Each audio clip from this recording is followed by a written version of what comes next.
Et là, avant la lecture de la Bible, montons la prière d'illumination à notre Seigneur. Et pour cela, Éphrem Nizipe, le docteur de l'Église à Syriaque en IVe siècle, a dit cela. Qui donc est capable de comprendre toute la richesse d'une seule de tes paroles, Seigneur? Ce que nous en comprenons est bien moindre de ce que nous en laissons, comme des gens assoiffés qui boivent à une source. Le Seigneur, les perspectives de ta parole sont nombreuses, comme sont nombreuses les orientations de ceux qui l'étudient. Le Seigneur a coloré sa parole de multiples beautés pour que chacun de ceux qui la scrutent puisse contempler ce qu'il aime. Et dans sa parole, il a caché tous les trésors pour que chacun de nous trouve une richesse dans ce qu'il médite. Rendons grâce pour ce que nous avons reçu et ne regrettons pas ce qui demeure inutilisé. Ce que nous avons pris et emporté est notre part, mais ce qui reste est notre héritage. Ce que nous n'avons pas pu recevoir aussitôt à cause de notre faiblesse, nous le recevrons une autre fois si nous persévérons. N'ayons donc pas la mauvaise pensée de vouloir prendre d'un seul trait ce qui ne peut pas être pris en une seule fois, mais ne nous renonçons pas par négligence à ce que nous sommes capables d'absorber peu à peu. Et j'invite Philippe de lire le passage d'aujourd'hui.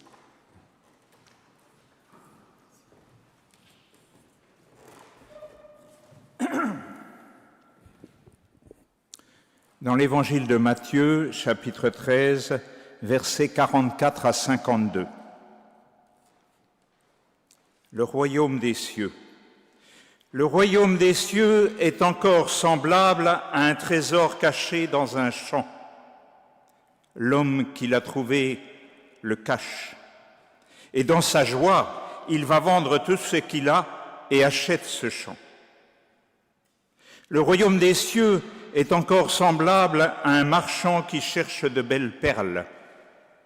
Il a trouvé une perle de grand prix et il est allé vendre tout ce qu'il avait et l'a achetée. Le royaume des cieux est encore semblable à un filet jeté dans la mer et ramassant des poissons de toute espèce. Quand il est rempli, les pêcheurs le tirent. Et après s'être assis sur le rivage, ils mettent dans des vases ce qui est bon et ils jettent ce qui est mauvais. Il en sera de même à la fin du monde. Les anges viendront séparer les méchants d'avec les justes, et ils les jetteront dans la fournaise ardente, où il y aura des pleurs et des grincements de dents. Avez-vous compris toutes ces choses? Oui, répondirent-ils. Et il leur dit, c'est pourquoi tout scribe instruit de ce qui regarde le royaume des cieux est semblable à un maître de maison qui tire de son trésor des choses nouvelles et des choses anciennes.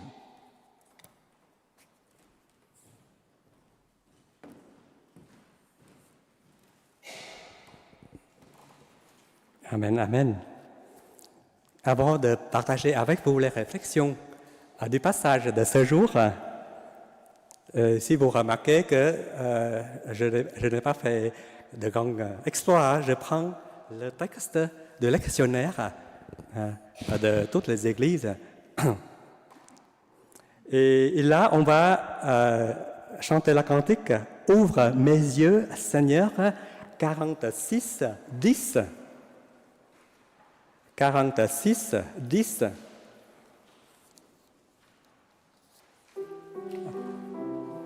Si vous voulez. Et on a 3 strophes, le premier, le deuxième et le 5e. Alors, comme c'est nouveau, c'est ça. Et donc, entendons notre pianiste qui joue dans son trait une fois et après, nous en chantons.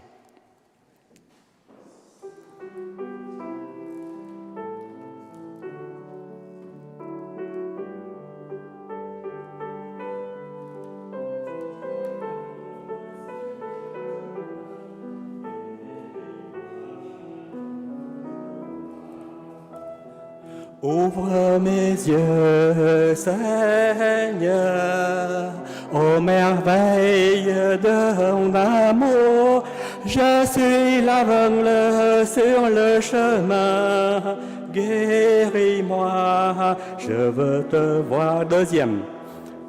Ouvre mes mains, Seigneur, qui se ferment pour tout garder. Le pauvre a faim devant ma maison.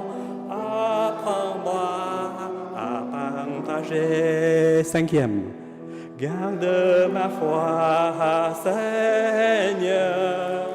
Tant de voix proclament ta mort. Quand vient le soir et le poids du jour, ô Seigneur, reste avec moi.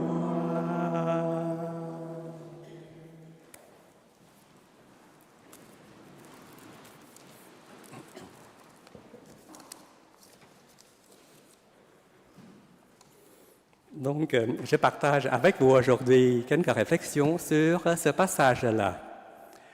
Si vous suivez le lectionnaire, donc le chapitre 13 est étalé depuis il y a maintenant 3 semaines.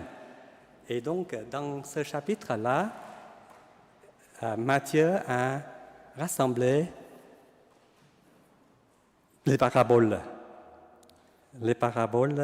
que Jésus a racontées, partagées avec à la foule, aux gens qui le suivent. Mais ces 3 dernières paraboles, Jésus a partagé seulement avec les disciples. Parce que dans les versets précédents, après les paraboles, il se retire dans sa maison avec seulement les disciples pour expliquer les paraboles précédentes à ses disciples. Et puis logiquement, ensuite, quand il a parlé de ces paraboles, il reste seulement avec les disciples, pas avec la foule. Vous savez que notre Seigneur Jésus aime bien utiliser les paraboles. Et d'ailleurs, dans la langue hébreu, parabole a une signification très large qui peut comprendre par parabole, par exemple, par comparaison, par proverbe, jeu de mots. Et cette polysémie souligne que le sens d'une parabole, d'une histoire, n'est jamais fermé. La parabole est une histoire qui ouvre toujours sur de nouveaux espaces de signification. Et les paraboles précédentes sont qu'on appelle quoi, le semeur et le terrain. Vous connaissez? La mauvaise herbe et le bon grain, la graine de moutarde et le levain. Et là aussi, ce sont ces 3 paraboles-là qui parlent aussi du royaume des cieux. Alors, abordons ensemble ces 3 paraboles-là. Ces 3 courtes histoires sont significativement différentes, bien qu'elles traitent le même sujet qui est le royaume des cieux. L'une dit, le royaume des cieux est semblable à un marchand, donc c'est un homme. L'autre dit, le royaume des cieux est semblable à un trésor, donc c'est une chose. Alors que le troisième dit, le royaume des cieux est semblable à un filet plein de poissons. Là, c'est un lieu, le lieu de pêche, une chose, le filet, et une situation, le filet est plein de poissons. Et pourtant, elles ont des ressemblances, sinon des similitudes entre les deux premières histoires, les deux premières paraboles. Alors, les deux premières paraboles, de quoi disent-ils? Le royaume des cieux ressemble à un trésor caché dans un champ. L'homme qui l'a trouvé le cache, et dans sa joie, il va vendre tout ce qu'il possède et achète le champ. Le royaume des cieux ressemble à un marchand qui cherche de belles perles. Lorsqu'il a trouvé une perle de grande valeur, il est allé vendre tout ce qu'il possédait et l'a acheté. Donc la ressemblance par rapport aux personnages et aux activités quotidiennes. Un homme dans le champ qui découvre un trésor. Pour lui, c'est quand même une situation assez inhabituelle. Le texte ne nous dit pas que si l'homme cultive le champ, ni pourquoi il y a un trésor caché dans ce champ, mais nous savons seulement que l'homme n'est pas propriétaire de ce champ, puisqu'il se dépêche d'aller l'acheter afin de posséder le trésor. Et puis, dans l'autre histoire, le marchand fait le commerce des perles et il cherche évidemment à se procurer les plus belles possibles perles pour bien les vendre. Et la ressemblance aussi par rapport à la découverte. Pour l'homme du champ, il ne cherche pas systématiquement le trésor est pour lui une surprise totale, qui d'ailleurs lui cause une joie immense. Il ne savait même pas qu'il pouvait faire une telle trouvaille, que ce trésor existait, ou même ce trésor pouvait exister dans le champ. Le marchand aussi, dans son activité commerciale, il sait qu'il existe sans doute des perles plus magnifiques que celles qu'il a achetées et qu'il vend d'habitude, mais il ne sait pas s'il va la découvrir, cette belle perle, ni quand, peut-être jamais. Pour lui aussi, c'est une grande surprise. Et dans ces deux cas-là, les trésors sont tous magnifiques. Dans un cas, c'est un trésor d'une valeur probablement très grande, parce qu'il procure la joie de celui qui l'a découvert, mais que le récit ne donne pas l'estimation de ce trésor. Dans l'autre cas, la perle est décrite comme de grand prix, donc c'est très belle et magnifique. Et vous savez aussi que la mention de perles dans la Bible souvent accompagne la richesse et la magnificence. La ressemblance encore au niveau de la réaction face à cette découverte. Pour acquérir le trésor, pour acquérir la perle, les deux, qu'est-ce qu'ils ont fait? Ils ont vendu tout ce qu'ils possèdent. C'est une action étrange, peu prudente et pas du tout économique par rapport à le jour d'aujourd'hui. Hein? On vend tout, alors qu'est-ce qui reste pour vivre? Et surtout bien peu commercial de la part du marchand. Parce qu'ils ne gardent, et eux, ils ne gardent plus l'un que son champ avec le trésor et l'autre sa perle. On ne sait d'ailleurs pas non plus si la valeur de ce qu'ils possèdent est équivalente au trésor ou la perle où ils ont découvert. Peut-être que non, et si c'est non, il s'agit davantage d'un échange que d'une vente, ou même un abandon pur et simple de leur propre possession. Seulement une surprise, l'un devant le trésor, l'autre devant la perle. Cette surprise, c'est que ils en savent aussitôt le prix et la valeur de ce qu'ils viennent de découvrir. Ils le reconnaissent immédiatement. Il n'a pas besoin d'enquête ni d'expertise. Et ça, ils ont trouvé que c'est bien quelque chose de très grande valeur. Mais alors, c'est quoi la différence alors? Tout presque pareil. Mais alors, c'est quoi la différence entre ces deux? Pourquoi Jésus donne des exemples qui est répétitif? Alors, je trouve la différence, c'est dans l'un, le trésor n'est pas ce que l'homme recherche.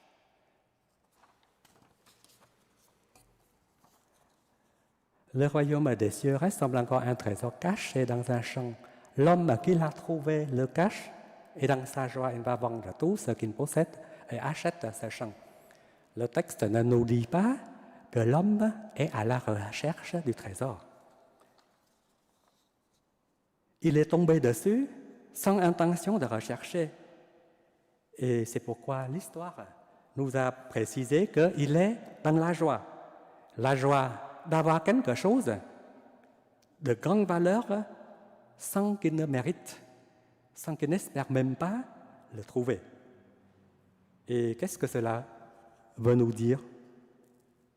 C'est que le royaume des cieux est un don gratuit, un trésor donné, mais que nous, on n'a pas le mérite. Lui, il n'a pas le mérite de le posséder, de l'avoir. Et c'est là la grâce accordée. Et dans le deuxième cas, la différence, c'est quoi? Le royaume des cieux ressemble encore à un marchand qui cherche de belles perles. La perle est l'objet de recherche du marchand dans cette histoire. Cette personne sait ce qu'il cherche, il sait ce qu'il veut. Et lorsqu'il recherche, il le trouve. Il trouve ce qu'il cherche, mais ce qu'il trouve, comme le texte a précisé, est bien plus belle, de plus grande valeur de ce qu'il espère.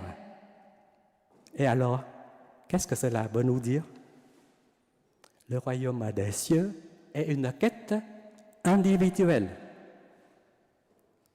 Vous vous souvenez, dans le Premier Testament, il y a l'histoire de quelqu'un qui cherche aussi, et Dieu se révèle à cette personne.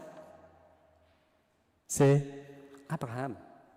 Abraham est l'image de l'homme qui est à la recherche de Dieu. Dieu lui a donné la promesse parce qu'il est en quête de Dieu. Et de même, comme Abraham, Dieu accorde la réponse à celles et ceux qui le cherchent. Et sa réponse est encore meilleure que de ce qu'on l'espère. Souvenons-nous, Abraham accepte l'appel de Dieu et malgré qu'il ne peut plus avoir d'enfant, Dieu lui fait devenir le père de tous ceux et celles qui cherchent Dieu.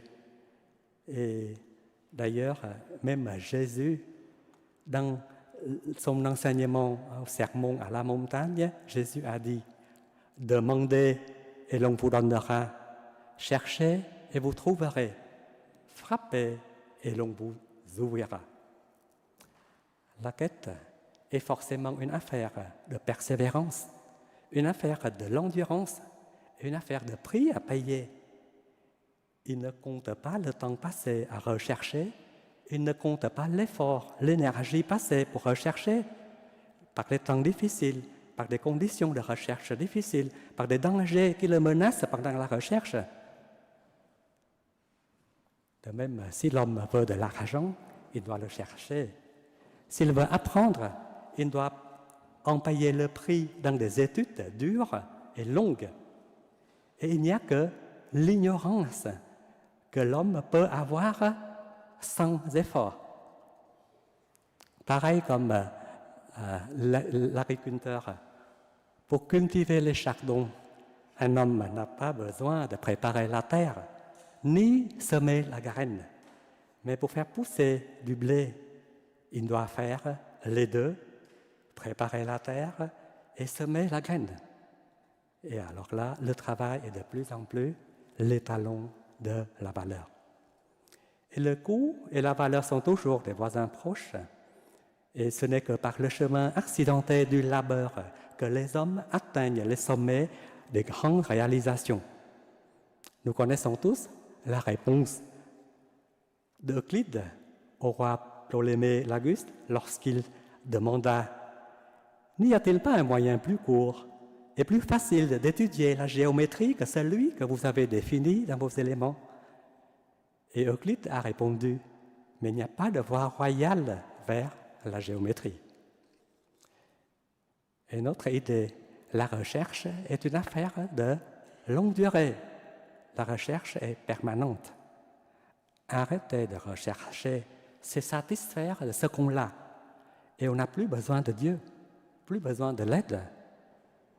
Et l'auteur de la chanson là, Trouver dans ma vie ta présence, de 45-21 dans Alléluia, qui dit qu'il parle de cette recherche en permanence. Trouver dans ma vie ta présence, allumer une lampe, pour toujours avoir la présence du Seigneur dans sa vie.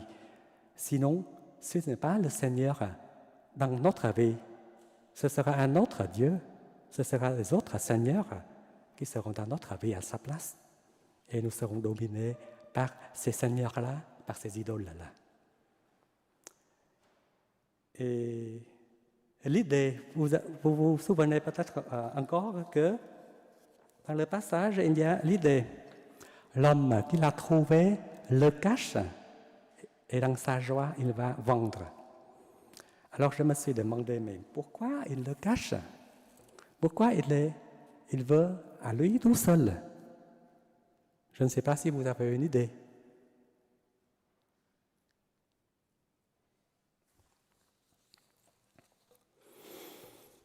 Alors, pour atteindre le royaume des cieux, le royaume des cieux est semblable à un trésor. Atteindre le royaume des cieux, ce n'est pas parce que nos aînés, les autres qui ont trouvé le royaume des cieux, que leurs descendants, leurs suiveurs, le bénéficient sans aucun effort. Le royaume des cieux est adressé à chacun de nous. Il n'est pas dit que celui qui a trouvé le trésor fait profiter son trésor à toute sa famille. Et même à la quête du marchand, le résultat profite à lui-même. Et le Seigneur Jésus nous a déjà enseigné que si quelqu'un veut marcher à ma suite, qu'il renonce à lui-même, qu'il prenne sa croix et qu'il me suive. Car celui qui veut sauver sa vie la perdra, mais celui qui perdra sa vie à cause de moi et de l'Évangile la sauvera. Et je cite une citation du théologien MacArthur.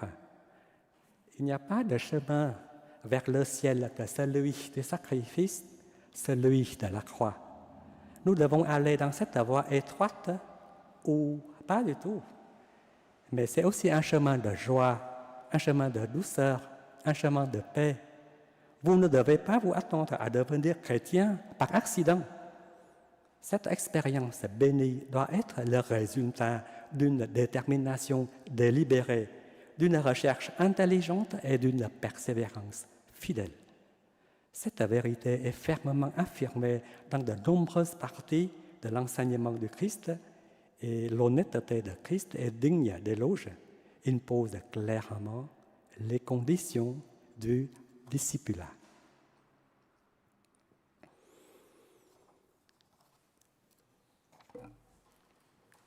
Et avant de terminer pour les deux premières paraboles, j'aimerais vous rafraîchir aussi un peu avec l'histoire de l'Ancien Testament.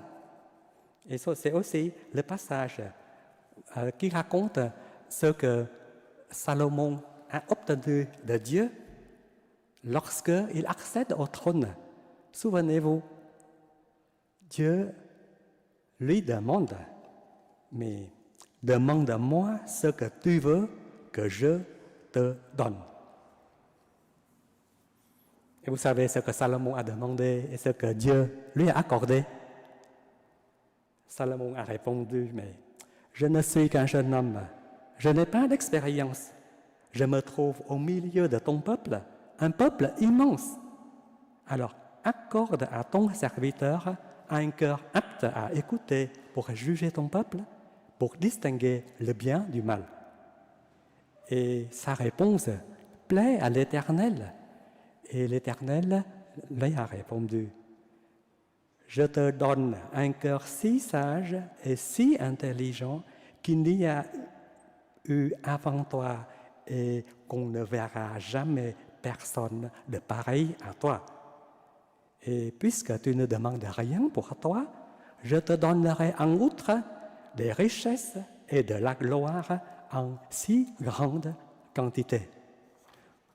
Vous voyez là l'exemple de quelqu'un qui cherche Dieu et non seulement il trouve ce qu'il désire, mais encore Dieu lui donne plus que ce qu'il souhaite. Alors maintenant, une petite réflexion sur la troisième parabole et le reste de ce passage-là. L'histoire, la troisième parabole parle du royaume des cieux comme un filet de pêche. Cette parabole-là, le filet de pêche, est vraiment proche des disciples qui sont issus du métier de pêcheur. Ce filet, il prend tous les poissons de l'océan dans lequel le filet est jeté. Tous les poissons, sans distinction, les grands, les petits, les comestibles, les non comestibles. Hein. Et ainsi, dans ce filet-là, nous y sommes. Mais nous ne sommes pas seuls. Nous, les chrétiens, nous, les suiveurs de Dieu. Et comme au verset, dans le passage précédent, le royaume est comme un champ au pouce, le blé est livré. Hein. Nous et les autres, on profite de même l'ensoleillement, l'arrosage, les engrais, la grâce de Dieu. Mais seulement au moment de filet plein, le filet sera retiré de l'eau, on ne sait pas quand. Et les pêcheurs vont faire le tri. Les bons poissons, les mauvais poissons. Les bons seront gardés, les mauvais seront jetés là où il y a des pleurs et des grincements de dents. Alors, si nous sommes des chrétiens, faisons-nous partie des biens ou des mauvais?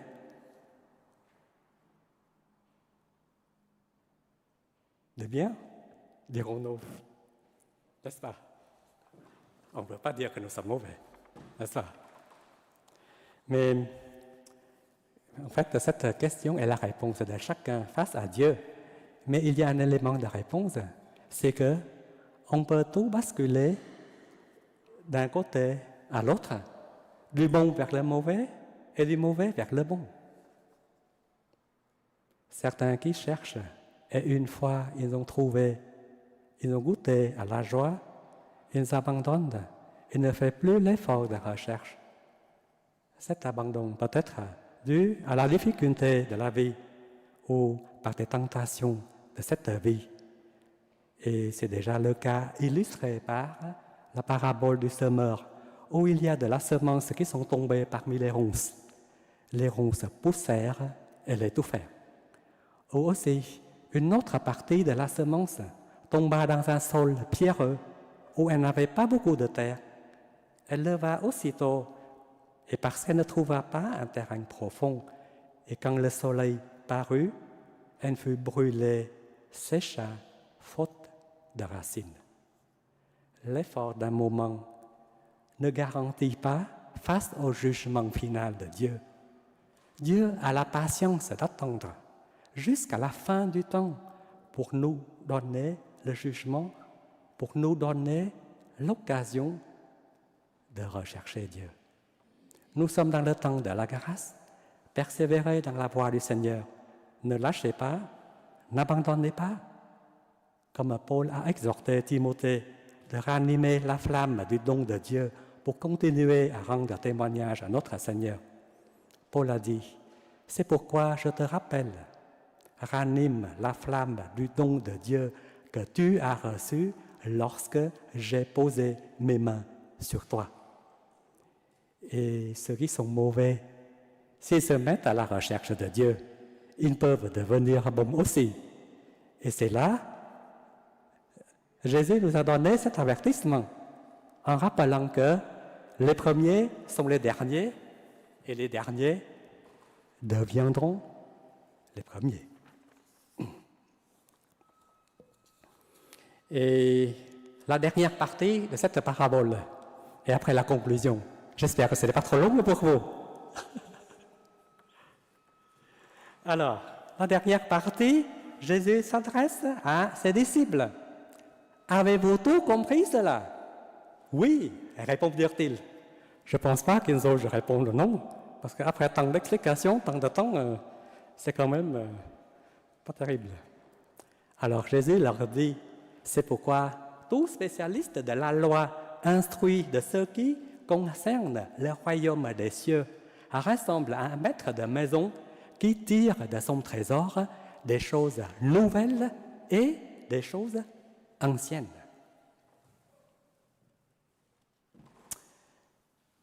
Face à la question de Jésus, nous les chrétiens, les suiveurs de Dieu, on est aussi concernés.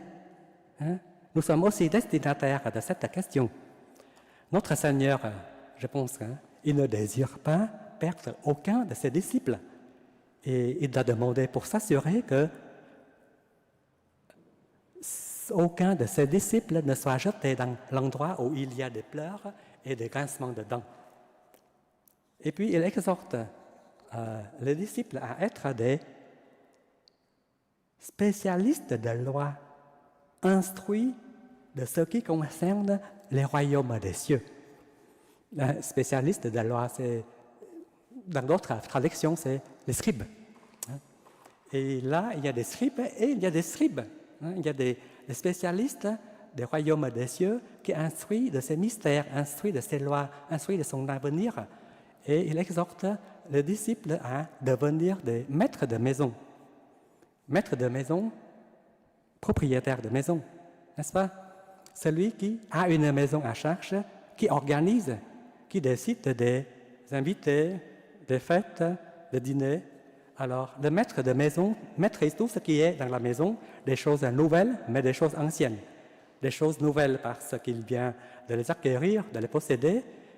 Et malgré ces choses nouvelles, il n'oublie pas les choses anciennes, qui sont des trésors qu'il a conservés depuis longtemps et qui ne les a pas jetés. En suivant Jésus, les disciples ont acquis de nouveaux trésors à travers les enseignements, les pratiques de Jésus. Jésus leur rappelle qu'il y a aussi dans leur bagage personnel respectif de trésors qu'ils possèdent et qu'il ne faut pas négliger.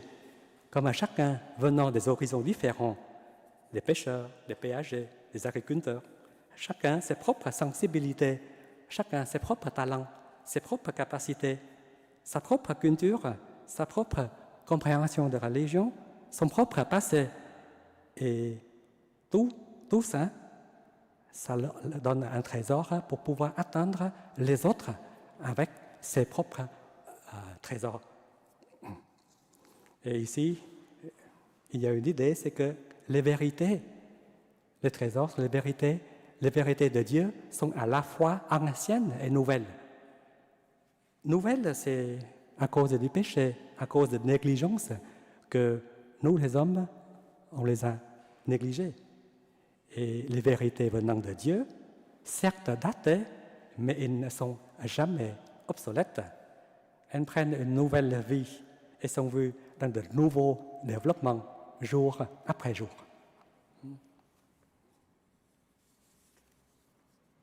Après cela, on va conclure. À l'époque, le peuple d'Israël recherche le royaume de Dieu, le règne de Dieu, en croyant que ce royaume va permettre de remplacer le règne des Romains, chasser les envahisseurs, et ce royaume va établir un nouveau roi pour régner sur la terre. Les disciples aussi, en suivant Jésus, ils ont aussi dans leur esprit ce royaume-là. Mais Jésus leur enseigne un royaume qui n'est pas une révolution militaire, qui ayant pour but de violence pour renverser le règne actuel. Mais Jésus leur enseigne un royaume, c'est quelque chose de précieux, d'une telle beauté, d'une telle valeur, suscitant l'intérêt à tel point qu'il est possible de sacrifier tout ce que l'on possède pour échanger ce royaume. Ce royaume est une cohabitation, ce n'est pas exclusif. Ce royaume est une cohabitation de ce qui est bon et ce qui est mauvais. Et pourtant, elle n'est pas source de violence, de l'élimination l'un de l'autre, comme le bon grain est livré, comme le filet qui ramasse tout type de poisson.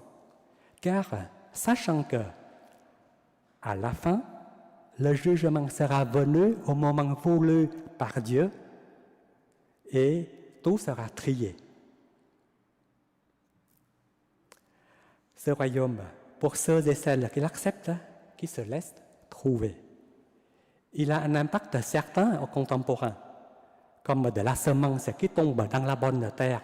Celui et celle qui a ôté les pierres de son cœur, de sa terre, en transformant son cœur de pierre en cœur de chair, qui a mis la parole en pratique pour donner des racines à sa foi et qui a coupé les racines de l'amertume et de la peur,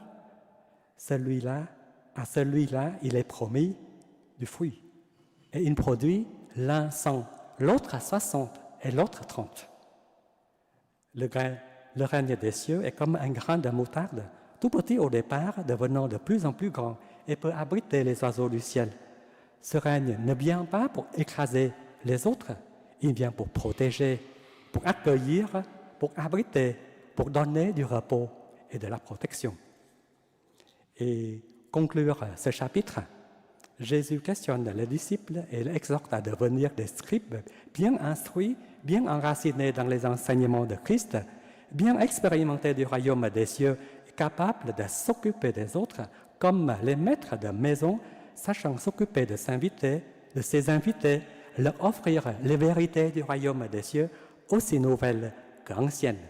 Et ainsi, à leur tour, ils peuvent se mettre, les invités, en quête du royaume des cieux et recevoir aussi, comme nous, comme les disciples de Dieu, ils peuvent recevoir la grâce de Dieu de se réjouir du royaume des cieux. Alors, en tant que chercheurs de Dieu, saurons-nous répondre à ces attentes de notre Maître, notre Seigneur Jésus-Christ? Sommes-nous partis des semences qui peuvent donner l'un 100, l'autre 60, l'autre 30? Ou sommes-nous partis des semences qui sont étouffées par des ronces? Sommes-nous partis des bons grains, des bons poissons? Que le Saint-Esprit nous aide dans notre quotidien, dans la marche avec Dieu, avec notre Seigneur, jour après jour. Amen.